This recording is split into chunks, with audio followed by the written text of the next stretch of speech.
네, 오늘은 슈퍼리치는 해외 주식에 투자한다 책의 저자이신 전래훈 저자님을 초대했습니다. 안녕하세요. 네, 안녕하세요. 네, KB증권의 해외 주식 컨설팅 팀장이시고요. 네, 맞습니다. 네, 그래서 뭐 업무적으로도 이 해외 주식과 관련해서 많은 네. 그 시간을 사용하시겠네요. 네, 맞습니다. 네. 아무래도 뭐 일상의 모든 일들이 그런 일로 일어나고 있죠. 네, 그래서 아마 이렇게 좋은 정보를 책으로 이렇게 엮으신 게 아닌가 싶은데요. 네. 오늘 가지고 계신 여러 가지 경험과 노하우들을 네. 좀 많이 좀 알려주시면 감사하겠습니다. 네, 알겠습니다. 네. 먼저 요즘 사실 해외 주식에 투자하는 붐이 일었거든요. 네, 몇 년 전서부터. 그렇죠. 가장 근본적인 질문인데 우리가 왜 해외 주식에 관심을 갖고 투자를 해야 됩니까? 여러 가지 이유를 말씀드릴 수 있을 것 같은데요. 지금 같은 상황에서는 사실 이제 결과부터 말씀을 드려야 될 것 같은데 아무래도 이제 수익률이겠죠. 예, 그러니까 국내 주식에 투자했을 때와 해외 주식을 투자했을 때 장기적인 성과가 어땠는가 비교를 해보시면은 뭐 대표적인 기업으로도 이제 우리나라엔 삼성전자가 있고 해외에는 뭐 아마존, 뭐 알파벳, 마이크로소프트, 뭐 기존의 여러 출연자분들이 아마 얘기하셨을 텐데 그냥 단순하게 수익률을 비교를 해보셔도 일단 수익률에서 단연 앞서 나간 부분이 있었고, 그리고 두 번째는 저는 사실 투자를 할 때 업황을 타는 기업의 주식에 투자하는 걸 별로 좋아하지는 않습니다. 왜냐면 개인 투자자분들이 예를 들면 반도체 사이클이 어디가 저점이고 어디가 고점인지 아시기가 정말 어려워요. 그렇죠. 그 섹터 애널리스트나 그 회사를 다니시는 분이 아니면 어렵거든요. 그래서 저는 업황을 타지 않고 꾸준하게 수익을 내는 기업들이 뭘까 해서 봤더니 이제 워렌 버핏이 좋아하는 경제적 해자라는 거를 갖고 있는 기업들이 결국 그 기업들이더라고요. 그러니까 그 경제적 해자라고 하는 거는 이제 예전에 서양에서 이제 성곽을 주변에 연못을 만들어서 적들이 쉽게 침범하지 못하게 만들어 놨던 건데, 그걸 경제학으로 가져오게 되면 이제 이미지상 느낌이 오시겠지만 경쟁자들이 쉽게 침범할 수 없는 기업들, 강력한 어떤 독점력을 갖고 있는 기업들을 뜻하거든요. 그러니까 길게 말씀드렸는데 결론은 그런 걸 갖고 있는 기업들이 주로 해외에 많다는 거죠. 그래서 자연스럽게 1등 기업을 찾다 보니 해외에 있었을 뿐이지 굳이 해외 주식을 해야 돼서 해외를 찾았던 것은 아니다. 네. 그래서 여러 가지 다양한 것들이 이슈가 있었고, 그리고 우리나라의 국민연금도 지금 작년부터 국내 주식보다 해외 주식 투자 비중이 더 높아진 해입니다. 그러니까 상당히 좀 시사하는 바가 저는 크다고 보거든요. 이제 저도 국민연금을 이제 가입해서 나중에 받게 될 텐데, 국민연금이 국내보다 해외를 더 투자하고 있다는 것, 그리고 세계의 수많은 기관들이 미국의 1등주나 뭐 이런 기업들에 투자해서 수익을 내가고 있다는 거, 이런 것들이 그러니까 결국 큰 자금들이 투자를 하고 있다는 거는 저희도 개인들도 그런 트렌드에 쫓아가야 결국 수익률 게임에서 지지 않을 수 있다, 이렇게 볼 수 있을 것 같아서 여러 이유가 있지만 일단 이 정도만 말씀드릴 수 있을 것 같습니다. 네, 그렇군요. 근데 사실 우리가 좀 깊이 들어가면 해외 주식이라고 표현은 하지만 대부분 미국 주식이죠. 그렇죠. 사실 예. 뭐 거의 70~80%는 미국 주식으로 투자를 하신다고 보셔도 무방하실 것 같습니다. 네. 지금 우리가 그 예전에 그 많이 좀 듣던 이야기이기도 한데요. 네. 그 와타나베 부인이라는 단어가 많이 나오지 않습니까? 맞습니다. 와타나베 부인의 네. 포트폴리오를 참고해야 된다, 이런 말들이 네. 있는데 네. 이유가 왜 그런가요?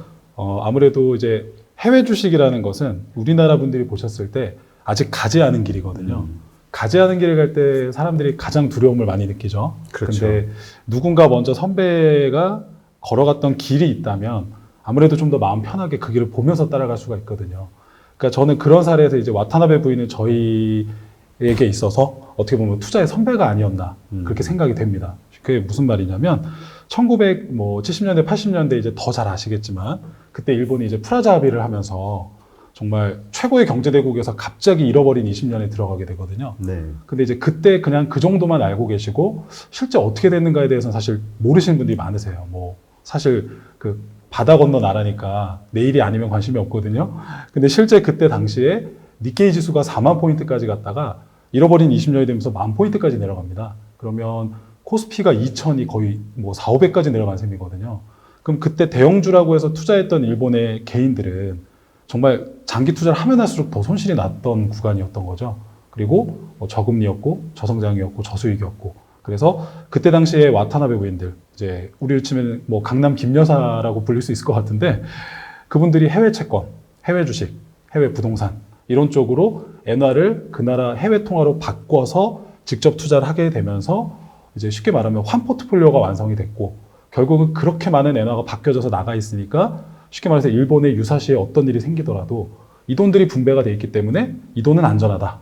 그래서 안전자산 개념까지도 떠오르게 됐던 계기가 결국 와타나베 부인들이 만들었던 겁니다. 선진국이어서 꼭 엔화가 안전자산이 아니거든요. 이런 이유였어서 우리나라도 결국은 원화의 가치가 언제까지 뭐 약세로 갈지 강세로 갈지 모르겠습니다만 우리나라 투자자들도 이런 어떤 흐름을 쫓아서 이 좁은 2%의 세상에서 너무 치열하게 자산 관리하지 마시고 해외 쪽으로 눈을 돌렸던 일본의 와타나베 부인의 사례를 참고할 필요가 있다. 그렇게 말씀드릴 수 있을 것 같습니다. 네. 뭐 하긴 뭐 수익률이 워낙 낮으니까 네. 그 수익률 높은 곳을 향해서 뭐 돈은 어쩔 수 없이 흘러갈 수밖에 없는 거겠죠. 그렇죠. 네. 근데 이제 그게 이제까지 우리가 국내에서 한정을 뒀다면 네. 근데 이제 사실 아까 말씀하셨듯이 해외니까 네. 잘 모르잖아요. 그렇죠. 그리고 사실 이 심리적 거리감, 실질적 맞습니다. 거리감에 네. 이게 있기 때문에 네. 뭐 두렵기도 하고 네. 네. 어떻게 해외 주식을 처음에 투자를 하기로 마음을 먹고 어떻게 진행을 할 수 있는 건가요? 그러니까 어떻게 하는지에 대해서 말씀을 드리기 전에 조금 뭐 이런 얘기를 하나 드리면 조금 이해가 쉬우실 것 같은데 해외 주식에 이제 거리감이 있다라고들 많이 얘기하시는 것 때문에 제가 언급을 드리면 저는 항상 그 얘기를 드립니다. 이제 제 책에도 언급을 했는데 글로벌 탑 100 브랜드를 한번 이렇게 표를 보시면은요. 사실 저희들이 다 익숙하고 심지어 쓰고 있는 것도 굉장히 많습니다. 근데 예를 들면 뭐 나이키, 스타벅스, 뭐 비자, 마스터, 뭐 이런 것들을 익숙하게 쓰잖아요. 근데 이걸 주식으로 한번 사보시죠. 라고 얘기하면 저는 해외 주식 모릅니다. 얘기하시거든요. 그러니까 이런 측면에서 너무 어렵게 생각하실 필요가 없을 것 같고 내가 쓰고 있는 거 익숙한 것부터 접근하시면 좋을 거고 그래서 어떻게 하는지는 증권사에서 계좌 개설하는 방법이 이제는 뭐 예전처럼 꼭 증권사에 가서만 개설할 수 있는 게 아닙니다. 이제 비대면으로 애플리케이션을 통해서 얼마든지 내가 신분증을 촬영을 해서 얼마든지 만드실 수가 있으니까 그렇게 먼저 개설을 하시고 그리고 원화로 입금하신 다음에 환전을 해서 보통 이제 투자를 하게 되는 게 해외 주식의 보통의 프로세스인데 증권사들이 최근에 많이 좀 편하게 바꾸고 있습니다.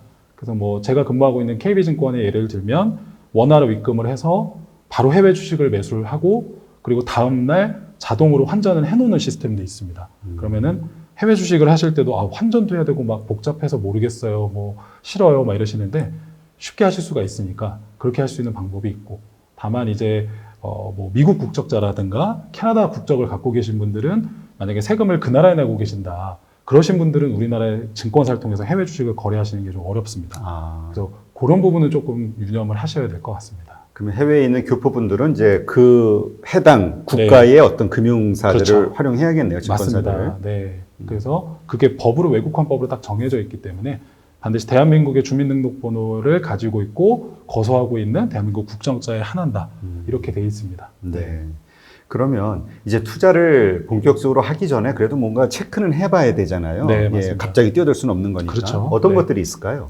일단 투자를 할 때 기본적으로 해외 주식은 환전을 해서 시작을 하기 때문에 환위험에 노출이 됩니다. 그렇기 때문에 내가 들어가고 내가 투자하려고 하는 환 포트폴리오나 그 환의 위치가 어느 정도 되는지 이런 것도 감안하셔야 되는데 사실 개인분들이 확인하시는 제일 좋은 방법은 네이버 환율을 이용하셔서 거기 아주 10년 차트까지도 잘 나오거든요. 그래서 환율부터 먼저 주의를 하셔서 보시고 그리고 환전을 할 때도 증권사별로 환전 수수료가 상이합니다. 그렇기 때문에 그런 부분도 한번 체크를 해보시고 뭐 저희 KB증권 같은 경우는 뭐 이렇게 원화로 자동으로 뭐 환전 수수료 없이 하는 시스템도 있는데 회사별로 다양하게 있으니까 그런 부분을 유념을 하셔야 될 거고요. 그리고 시세 같은 경우도 조금 해외 주식은 다릅니다. 기본적으로 15분 지연 시세로 무료로 제공이 되거든요. 물론 체결은 실시간으로 됩니다만 내가 봤는데 왜 장이 시작했는데 시세가 안 바뀌고 있지? 그러면 이건 15분 지연으로 보고 계시는 거기 때문에 실시간으로 보고 싶으시면은 그 증권사에 또 일부의 비용을 내시고 보게 돼 있습니다. 근데 뭐 그 비용조차도 난 좀 아까워요 라고 하시면 제가 책에서 실시간으로 뭐 미국이면 미국, 뭐 중국이면 중국, 일본이면 일본 주식을 무료로 실시간으로 보실 수 있는 사이트를 제가 안내를 해놨으니까 뭐 야후 파이낸스나 뭐 야후 재팬 그리고 뭐 AA 스톡스 이런 식으로 사이트들 들어가셔서 얼마든지 보실 수가 있고 그리고 뭐 세금 같은 것들을 좀 유념을 하셔서 해외 주식은 번 금액의 1년을 통산해서 플러스 마이너스 다 하고요. 그래서 250만 원까지 수익 나면은 세금 안 내셔도 됩니다. 그래서 예를 들면 1,000만 원 투자해서 250만 원 수익 냈다. 그럼 25%가 나신 거면은 굉장히 훌륭한 수익이죠. 그 정도 나는 것도 사실 대단한 겁니다. 근데 250만 원밖에 안 되나요? 이러신 분들이 가끔 있더라고요. 25%인데. 그렇죠. 예, 그것도 쉽지는 않고 그리고 그거에 넘어가는 차액의 22%를 다음에 5월 달에 내는데요.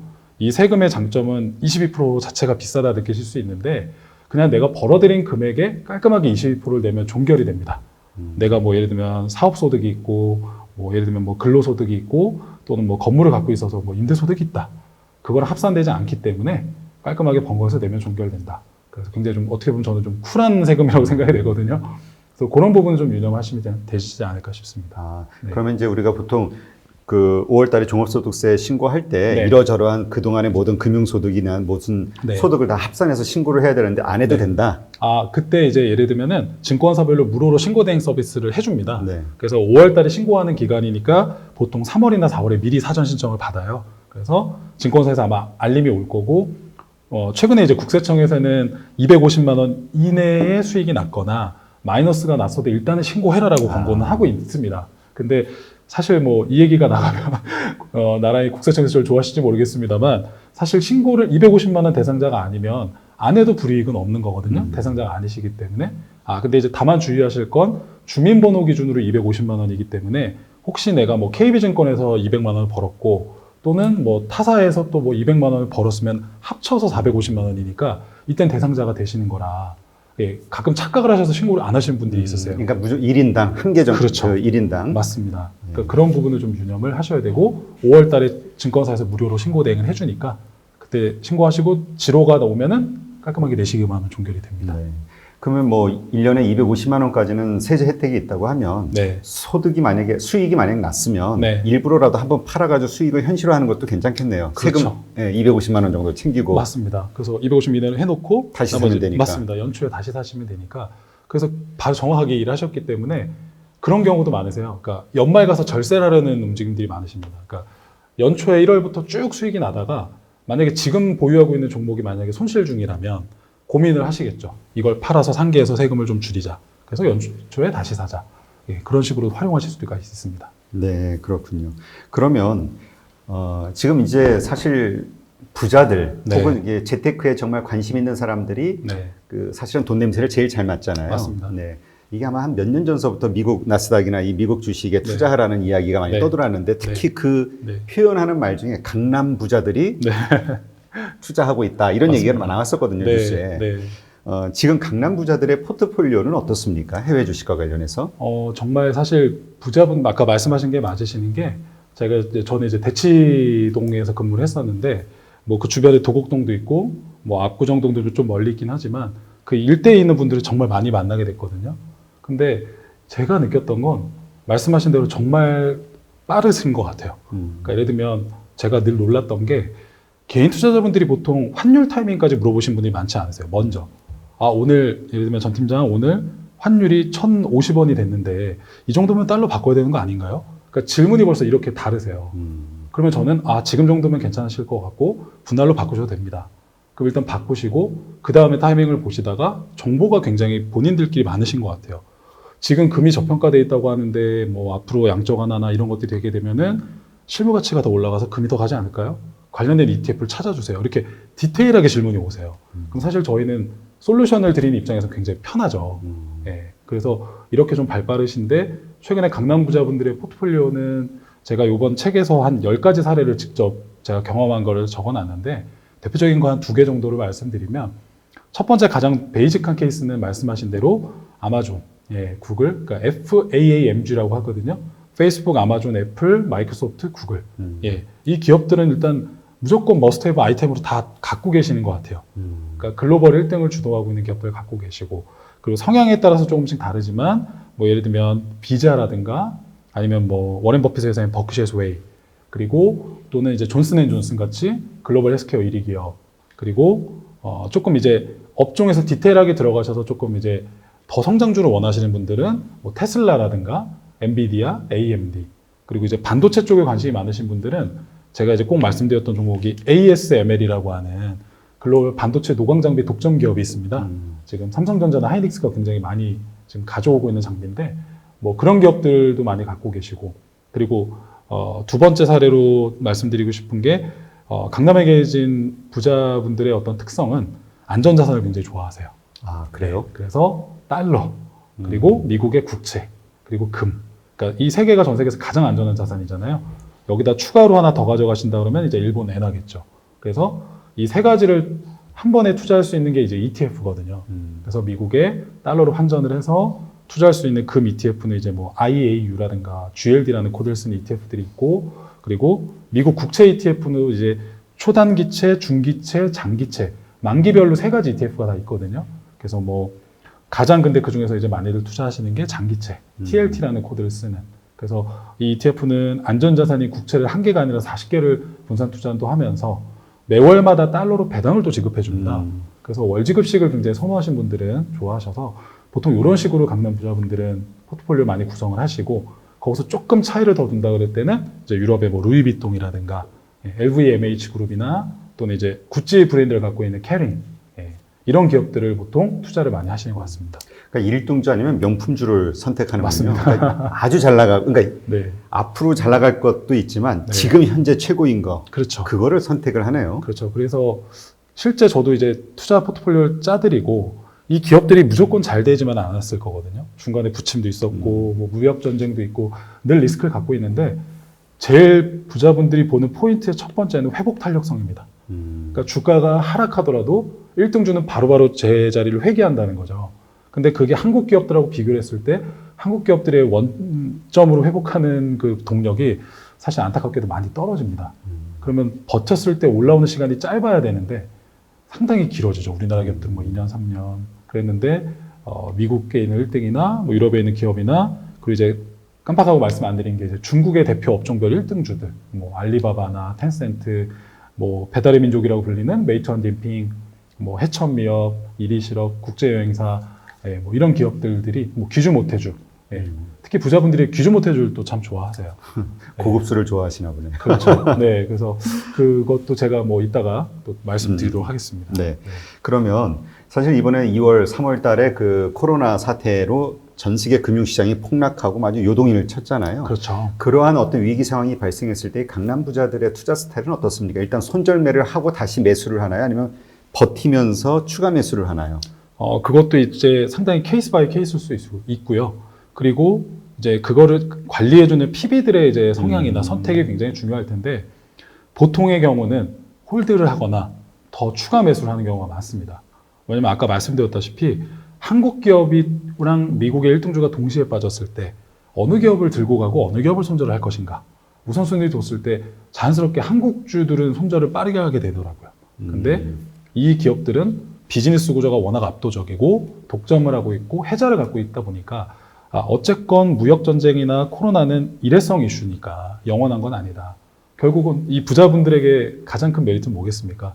시간이 많으시거든요. 그러니까 돈이 많기 때문에 기다릴 수 있는 마음의 여유도 크신 거죠.